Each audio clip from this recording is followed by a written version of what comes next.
Chandrababu Goebbels గురువు. ఈ కితాబ్ ఇచ్చింది ఎవరో తెలుసండి? మన మాజీ ముఖ్యమంత్రి జగన్మోహన్ రెడ్డి గారు చంద్రబాబు నాయుడు గారిని గోబెల్స్ గురువుగా వర్ణిస్తున్నారు. నిన్న తాడేపల్లిలో ఆయన మీడియా సమావేశం ఏర్పాటు చేశారు. ఎప్పుడు మీడియా సమావేశం ఏర్పాటు చేసినా అరగంట లేదా గంట, కానీ ఈసారి మాత్రం 2 గంటల పాటు ఆయన మీడియా సమావేశం ఏర్పాటు చేశారు. ఈ సమావేశంలో కొన్ని ప్రశ్నలు మీడియా సోదరులు అడగడానికి ట్రై చేసినా ఆయన మట్టికి ఎక్కడ వాళ్ళకి అవకాశం ఇవ్వకుండా నా మాట మీరు వినాల్సిందే అని చెప్పి ఆ 2 గంటలు ఆయన కడగాల్సిన ప్రభుత్వాన్ని కడగాల్సినని కడిగేశారు. అసలు ఎందుకు ఆయన గోబెల్స్ గురువు అంటున్నారు? ఏంటి ఆయన ఏం అడిగారు ప్రభుత్వాన్ని? ఈ ప్రశ్నలకు మీరు ఖచ్చితంగా జవాబు ఇవ్వాల్సిందే అని కొన్ని ప్రశ్నలు వేశారు. అవి ఏంటో ఒకసారి మనం చూద్దాం. సూపర్ 6 పేరిట సూపర్ మోసం అంట. సూపర్ 6, సూపర్ 7 సక్రమంగా ఎక్కడ అమలు చేశారని ఆయన మొట్టమొదటి ప్రశ్న వేశారు. సీఎం చంద్రబాబుపై నిప్పులు చెరిగిన వైఎస్ జగన్. రాష్ట్రంలో మీరు ఎన్నికలకు ముందు చెప్పిన విధంగా సూపర్ 6, సూపర్ 7 అమలయ్యాయా? ఉచిత బస్సు ప్రయాణం అన్నారు. ఎక్కడికైనా వెళ్ళొచ్చని, ఏ బస్సు అయినా ఎక్కొచ్చని ఎన్నికల ముందు చెప్పారు. ఇప్పుడేమో షరతులు పెడుతున్నారు. ఇది మోసం కాదా?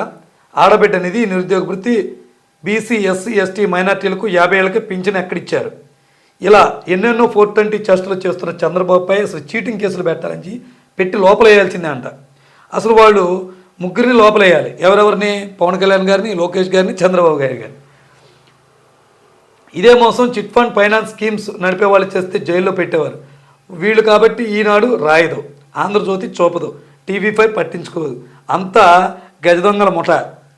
అంటే వాళ్ళ అనుకూల మీడియా వాళ్ళు రాస్తున్నారు, ఈయన అనుకూలంగా ఉన్న ఈయన పత్రికలో వీళ్ళు రాస్తారు. సో ఏదేమైనా ఏ ప్రభుత్వం అధికారంలోకి వచ్చినా ప్రజలకు మట్టికి వీళ్ళు నిజాలు చెప్పరు, ఏదో ఒకటి దాచేస్తారు. అది జగన్మోహన్ రెడ్డి గారైనా చంద్రబాబు నాయుడు గారైనా. ఇక రాష్ట్రంలో వ్యవసాయం, రైతుల పరిస్థితి చూస్తే చాలా బాధేస్తుందంట. ధాన్యం, ఉల్లి, టమాటా, అరటి ఇలా ఏ ఒక్క పంటకు గిట్టుబాటు ధర లేదు. రాష్ట్రంలో పాలన సేవ్ ఏపీ అన్న తరహాలో ఉంది. హలో ఇండియా, ఆంధ్రప్రదేశ్ వైపు ఒకసారి చూడనని అందరూ అనాల్సిన దుస్థితి నెలకొంది. గతంలోనేమో జగన్మోహన్ రెడ్డి గారి మీద వాళ్ళు కూడా అలాగే మరో శ్రీలంకలాగా మారిపోతుంది. ఏపీ అప్పుల పాలైపోతుంది. రాష్ట్రంలో వచ్చే ఆదాయం అంతా పన్ను రూపంలో వచ్చే సంపద అంతా పప్పు బెల్లాలాగా జనాలకు పనిచేస్తున్నారు. అప్పులు కూడా పెరిగిపోతున్నాయి. మన దేశం ఇలా అయితే చివరికి అడుక్కు తినే దుస్థితి దాపరించిద్ది, లేదా వలస వెళ్ళాల్సినటువంటి దుస్థితి దాపరించిద్దని గతంలో వాళ్ళు అన్నారు. ఇప్పుడు మళ్ళీ ఈయనేమంటున్నారంటే సేవ్ ఏపీ అన్న తరహాలో మళ్ళీ పాలన వచ్చిద్దంట. నిజమే అవ్వచ్చు, ఎందుకంటే సంక్షేమ పథకాల ఎఫెక్ట్ అనేది అలాగే ఉంటుంది. ఆర్టీసీలో వచ్చిన ఆదాయం కంటే అప్పులు ఎక్కువైపోయి దానికి మళ్ళీ మన ప్రభుత్వం తీసుకెళ్ళి పెట్టుబడులు పెట్టాల్సిన పరిస్థితి ఏర్పడుతుంది.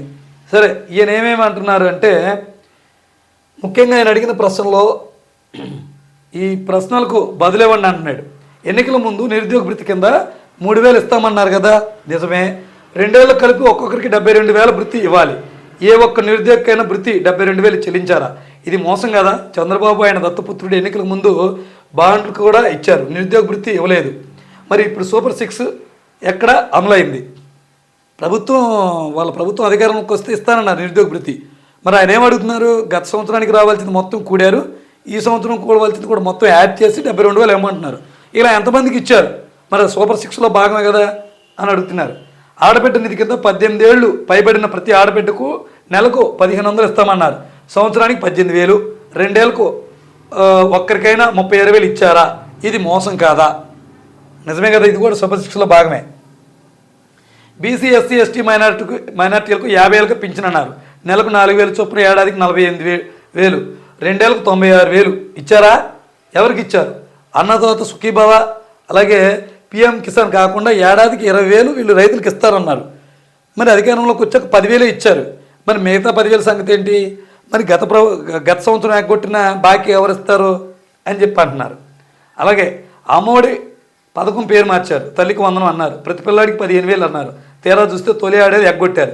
2వ ఏడాదికి వచ్చేసరికి 20 లక్షల మంది పిల్లలకి ఎగ్గొట్టారు. 15,000 కాకుండా 8,000, 9,000, 10,000 ఇచ్చారు. కొందరు మాత్రమే 13,000 ఇచ్చారు. 2 ఏళ్లకు ప్రతి పిల్లాడికి 30,000 ఇవ్వాలి. ఇలా ఇస్తామని చెప్పి ఇవ్వకపోవడం మోసం కాదా? మరి మీరు కూడా 15,000 ఇస్తానన్నారు కదా, మీరు కూడా మెయింటెనెన్స్ ఫీజుల కింద 2,000 కట్ చేసి 13,000 ఇచ్చారు కదా, అది మీకు కూడా వర్తిస్తుంది. కాబట్టి ప్రజా తీర్పు కూటమికి అనుకూలంగా వచ్చింది కాబట్టి మిమ్మల్ని మేము గట్టిగా అడగలేకపోతున్నాం. అలాగే దీపం పథకం కింద ఏడాదికి 3,000 3 సిలిండర్లు ఇస్తామన్నారు. 2 ఏళ్ళకు 6 సిలిండర్లు ఇవ్వాలి, కానీ ఇచ్చింది 2 అవి అందరికీ ఇవ్వలేదు. ఇది మోసం కాదా? ఎస్, ఇది కూడా చాలామందికి సిలిండర్లు అయితే అందలేదు, 2 సిలిండర్లు. అలాగే ఉచిత బస్సు ప్రయాణం అన్నారు, ఎక్కడికైనా వెళ్ళొచ్చని, ఏ బస్సు అయినా ఎక్కొచ్చని ఎన్నికల ముందు చెప్పారు. ఇప్పుడేమో షరతులు పెడుతున్నారు. ఇది మోసం కాదా? ఇన్ని 420 పనులు చేస్తున్నటువంటి చంద్రబాబుపై చీటింగ్ కేసు పెట్టాలంట. లోపల వేయాల్సిందే కదా, అసలు వాళ్ళ ముగ్గురిని లోపల వేయాలి. ఇదే మోసం చిట్ ఫండ్ ఫైనాన్స్ కంపెనీ నడిపే వాళ్ళు చేస్తే జైల్లో పెట్టేవాళ్ళు. వీళ్ళు కాబట్టి ఈనాడు పత్రిక రాయదంట, ఆంధ్రజ్యోతితో పాటు టీవీ5 పట్టించుకోదు. అంతా గజ దొంగల ముఠ. సో ఓవరాల్గా చూస్తే అడ్వర్టైజ్మెంట్స్ మనం చూడొచ్చు.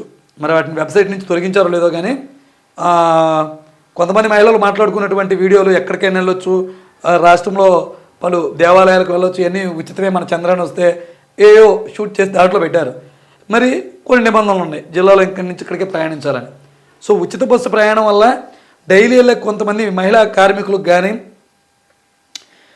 కూలీనాలు చేసుకునే పనులు కానీ బస్సు ఎక్కి దిగడం వల్ల వాళ్ళకి ఛార్జీ ఆదా అయ్యి ఆ డబ్బులు వాళ్ళకి కూరకో ఏ నూనె ఖర్చుకో వస్తున్నాయి. కానీ దానిలో లాస్ కూడా అంతే ఉంది. ఆ భారం అంతా ప్రజలపైన మళ్ళీ పడే ప్రమాదం ఉంది. ఇంక వీళ్ళు నిత్యావసర ధరల మీద వాటి మీద పెంచేసి తీసుకుంటారు. సో ఈయన ఎందుకు ఇంత కటువుగా రియాక్ట్ అవుతున్నారు, ఎందుకు అలా ముగ్గురు లోపల వేయాలి అంటున్నారంటే చీటింగే కదా.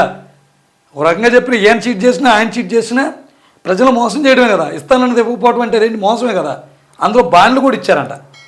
సో ఒక ముఖ్యమంత్రిని ఇలా అన్నారని కొంతమంది కొన్ని పత్రికల్లో ఈయన టీడీపీకి అనుకూల పత్రికల్లో గోబల్ ఇదేలాగా గింజుకుంటున్నప్పటికీ కూడా మీడియాలో ఇది మట్టుకు వాస్తవం.